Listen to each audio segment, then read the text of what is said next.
Hi everyone, my name is Ari Schechter. I'm the Communications Director at the ACLU of New Hampshire, and we heard you have some questions about how to vote in New Hampshire. So we're here with top 8 questions. I have Henry Clementowicz, who is our voting staff attorney here at the ACLU of New Hampshire. Welcome, Henry.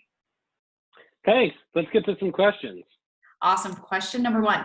I'm originally from out of state, but I'm now living and attending college here in New Hampshire. Am I allowed to vote here? That's a really good question and one that we get all the time. And the answer is you can vote in New Hampshire if you're domiciled in New Hampshire. So what does that mean? Well, first of all, I'll read you the legal definition, which is a person voting domicile for voting purposes is that one place where a person, more than any other place, has established a physical presence and manifests an intent to maintain a single continuous presence for domestic, social, and civil purposes relevant to participating in democratic self-government. So what does that mean? To me, that means you have a physical presence in the state, and New Hampshire is really where your community is. It's where you think, you know, this is my home for domestic and civil purposes. It's where I want to vote, where I want to work on campaigns, give money to, you know, politicians, be a part of the community. And so for some people, when they move to New Hampshire to attend college, that's where their domicile is going to be. And some people may keep their domicile back at their parents' house because they don't really establish that new community where they live. And it's really, in many ways, sort of a state of mind. And it's kind of up to the person, in some ways, where they feel like they want to establish their domicile, as long as they have the physical presence. Awesome. Question number 2. I've heard something about a newish state law that says if I want to vote in the town I live in, that I have to register my car there, which is super expensive in New Hampshire. Is this true? So you're referring, Ari, to HB 1264, which was a law from 2018 that we actually challenged in court on behalf of 2 of our students. And it went up to the New Hampshire Supreme Court, and basically what they said was that, well, you don't need a driver's license to vote, and you don't need to register your car to vote, and election laws do not establish motor vehicle driving privileges and obligations. It may be true that for some people, when they register and vote by establishing domicile, now they're subject to some of those DMV obligations. But it's important to note, you know, failing to update a driver's license, that's not voter fraud. It's a smaller civil penalty. You shouldn't let this dissuade you from voting. But it is true that the act of establishing domicile may cause these knock-on DMV effects. Awesome. Question number 3. I'm from New Hampshire, but the New Hampshire school I attend is not in my hometown. Where can and should I vote? Yeah, so the answer to this is you should vote where you're domiciled. So if you grow up in Nashua and you attend UNH at Durham, depending on you and what groups you're on campus, where you want to vote, where your community is, those kinds of things, you may keep your domicile in Nashua. It may become Durham. It depends on you and your circumstances, and that's a decision that's kind of intrinsic to you. If I'm not yet a registered voter, how do I register? Can I do it online or by mail, or does it have to be done in person?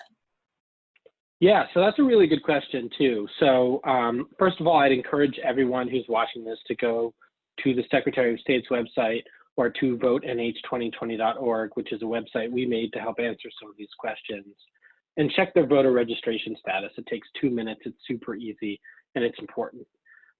If you're not registered, there's a couple ways that you can register. You can go to the town or city clerk up until a week or 2 before the election, depending on the town, and you can register there. Or you can register at the polls on election day, or you can register to vote by mail, but that can take a while because of the number of mailings that are required to be sent back and forth. So if you're going to try to register by mail, you should really get a jump on the process as soon as you can. New Hampshire, unfortunately, does not have online voter registration. And I will take a second to plug a website that we created called votenh2020.org, which has links to some of the things you just talked about, Henry, finding your registration status, finding your town clerk, things like that. The next question is, if I want to register to vote at the polls on election day, what do I need to bring with me to prove I live in the town where I'm going to school? Yeah, so if you're registering to vote in person, whether it's at town hall before the election or at the polls, you're going to have to prove 4 things. Your age, you've got to be 18, your identity, you are who you say you are, your citizenship, that you only American citizens can vote, and your domicile, that you live in New Hampshire. And so there's a pretty broad variety of documents that can be used to prove any of those. Notes from housing offices generally are accepted. You might inquire with your school if you live on campus whether they've made arrangements to give that information directly to the election workers to sort of make the process easier. It is important to remember when you're registering to vote in person, if you can't prove any of those 4 things with documents, you can still register and vote. Nobody should be turned away when registering to vote in person because they don't have the right documents. There are legal documents that you can sign instead saying, for example, I didn't bring a passport or a birth certificate with me, but I swear that I'm a US citizen. Great. So due to COVID-19, if I'm attending my classes virtually, example, not in the same town as the school I attend, how does this impact where I vote? Yeah, so there's a special law that says that a voting domicile is not interrupted or lost by a temporary absence from your domicile as long as you intend to return back. So basically what that means is if you established a domicile in New Hampshire, say you were on campus last year, you registered to vote or you decided that it was where your civic home was, but you couldn't come back this year, you're temporarily absent due to COVID-19, you can maintain your domicile in New Hampshire. There's a specific law on that. And so the domicile basically, once you've created it in New Hampshire, continues to exist until you create it somewhere else. So just the fact that you're attending classes virtually does not prevent you from voting. Great. We have 2 questions to go. I'm from New Hampshire, but I am attending school out of state. However, I want to vote in New Hampshire. Can I do this absentee? And if so, how? Yeah, so again, if your domicile stays in New Hampshire, that's where your community is, you can still vote in New Hampshire. And you would be eligible to vote absentee. So in general, anyone who's going to be absent from their city or town on election day can vote absentee in any election in New Hampshire. In addition, any registered voter who has any COVID-19 concern is allowed to vote absentee due to that concern this year. So again, if you go to our website or if you call your town or city clerk, you can find a request for an absentee ballot, print it out and return it. Great. And the last question out of the top 8 questions is, I am physically in New Hampshire, but I'm leery of going to the polls in person due to COVID-19. What do I need to do to vote absentee before November 3rd? Yeah, so again, the legislature passed a law that the governor signed saying anyone with any COVID-19 concern can vote absentee in the November election. So you're qualified if you have any concern about transmitting or contracting the virus. You don't need a doctor's note or anything like that. And there's a couple different ways that you can do it.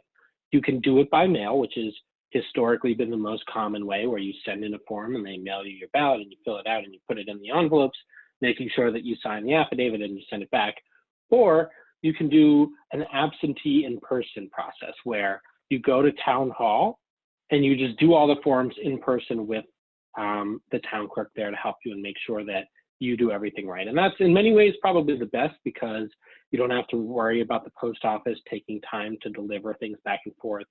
It can make things a little bit easier for the poll workers too.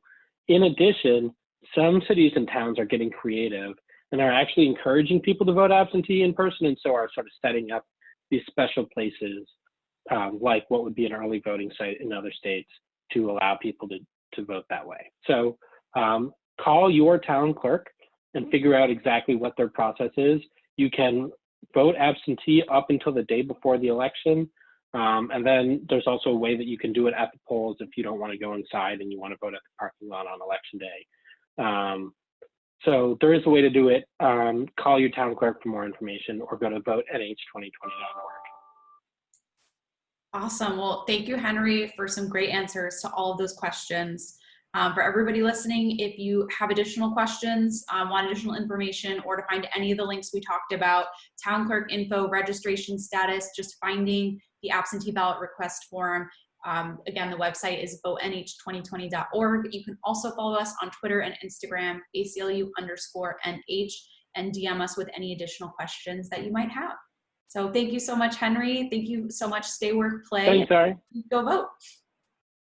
Stay, work, play, vote.